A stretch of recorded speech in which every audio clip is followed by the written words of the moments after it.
Yo, so I'm gonna get on here. Not for too long. I ain't gonna hold you too long. But first, thank you to all the new subscribers. We're so close to 1,000 subscribers. So if you're watching this video, just go ahead and hit the like button and hit subscribe.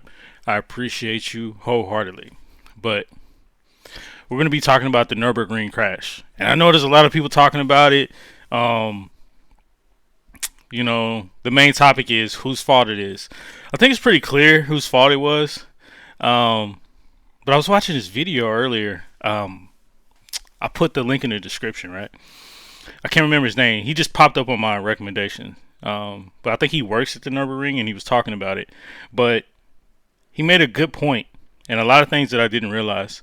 But number one, when it's in racing, like at a track day or just anything, like crashes are gonna happen. Like they're gonna happen. Like when I was doing karting, like there was always a crash like every weekend. Not so much in practice, unless you're crashing yourself. Um, I remember one time in practice, like I had my wheel tightened down. I had my wheel tightened down and everything. It was kind of when I first started, and it was at North Texas Carter. So you go down the straightway, and then you take turn one, and then on turn two, I was making a turn, and my wheel just fell off, and I just went right to the barrier. So like crashes just happen. That's just part of the game. Like I said, we already know whose fault it is, but it's like I think that's what people have to understand. Um, it happens, at every track day. Even like I said, even karting, it happens, and I think people have to understand that. You just hope that when you make a mistake like that, you hate for that to happen to you. Because I've been in that situation, not necessarily in real life, but on ACC, I've been in that situation in like sim racing, where it's like you made a horrible mistake and just ruined somebody's race or just ruined somebody's track time. But it happens, and I think that's what we have to realize. We've all been there before. You know what I'm saying? Um, you ain't gonna do it again. You know now. You'll be a little bit more cautious, and you'll be in your mirrors and making sure somebody's not coming up on your left shoulder. And like I said, you'll be a little bit more cautious, but it's just part of the game. You know, um, I mean, like I said, we all know who did it, but the video that's linked in the description that I'm basing this off of, and his response is like he brought a lot of things I didn't think about in regards to like insurance, because they do consider that a public road, like insurance and getting sued by your insurance company because you're at fault and it's on a public road, and then you're not supposed to be racing like that anyways. Like they'll pay for the other person, but they won't pay for you. You might get fined and have to pay the barrier for the barrier damage.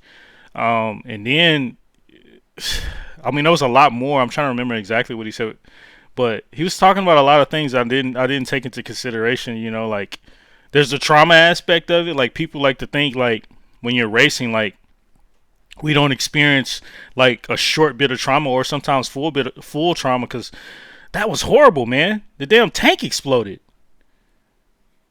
I mean, that was crazy. The damn Porsche, that tank exploded. Kudos to Porsche, man. Shit, they did their thing, putting that car together. But like, there's a lot of little short-term and long-term trauma to it. Sometimes you'll be a little bit more lackadaisical if you're gonna go through that turn again or pass somebody again, because you really don't know who's gonna do what. Because you're really only responsible for you. Out there on the track.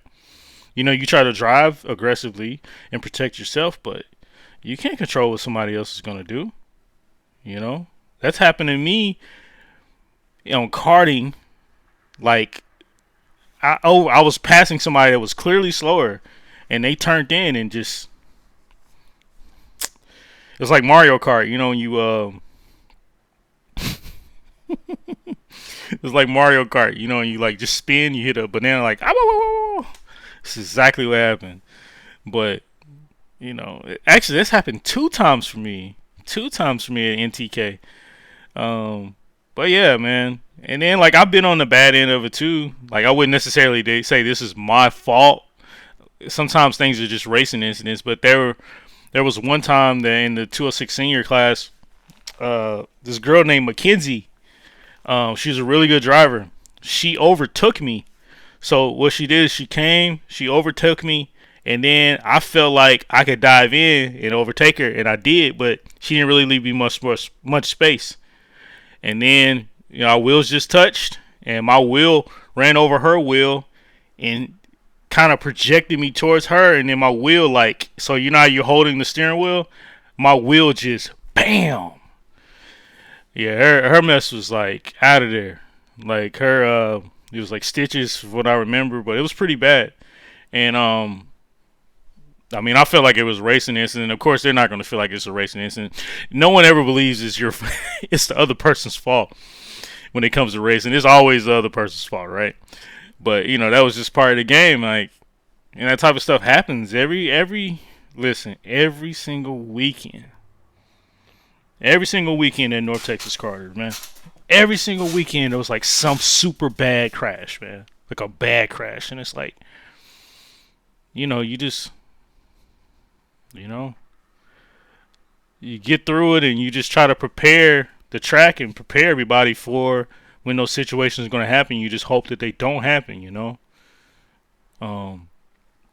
If I'm not mistaken, that was a pretty bad crash by a young man in Houston not too long ago, like a month, or I think it was like a month ago. But he had a lot of injuries. I think it was like the TSRS series. I'm still out of the loop, but in the loop at the same time when it comes to karting up here in North Texas and Texas in general. But yeah, it was at TSRS, I believe. But it was on practice too, if I'm not mistaken. It was in a practice session. He got in a really bad. So it's like this type of stuff happens, man. You just gotta like, hopefully, like in regards to like the BMW driver, you just have to take from this that I'm gonna be more aware out there on the track. That's what you have to take from it. You just say I'm gonna be more aware, and I'm gonna check my mirrors, and I'm gonna really learn what racecraft is. Not to say he didn't. I don't know. He could have just made a mistake. He could have just had a lapse in judgment. Shit like that happens. You know what I mean? But you just hope that he learns from this. The other driver, sorry about that, man. I saw that dude, that Porsche's like freaking like the whole brake caliper and the rotor or whatever. I think it was the wheel too. I'm trying to remember, but like it was just horrible, man. But anyways, I just want to get on here and talk about that for a little bit. But tell me what you think about that crash. How did you feel about it? Whose fault did you think it is? What was your perspective on it? Leave me that in the comments, man. Once again, I appreciate y'all getting me close to 1,000. We're almost there. We're at 950 last time I checked. Whoa, we're at 950 last time I checked. So please like, share, and subscribe. Until next time, see you later.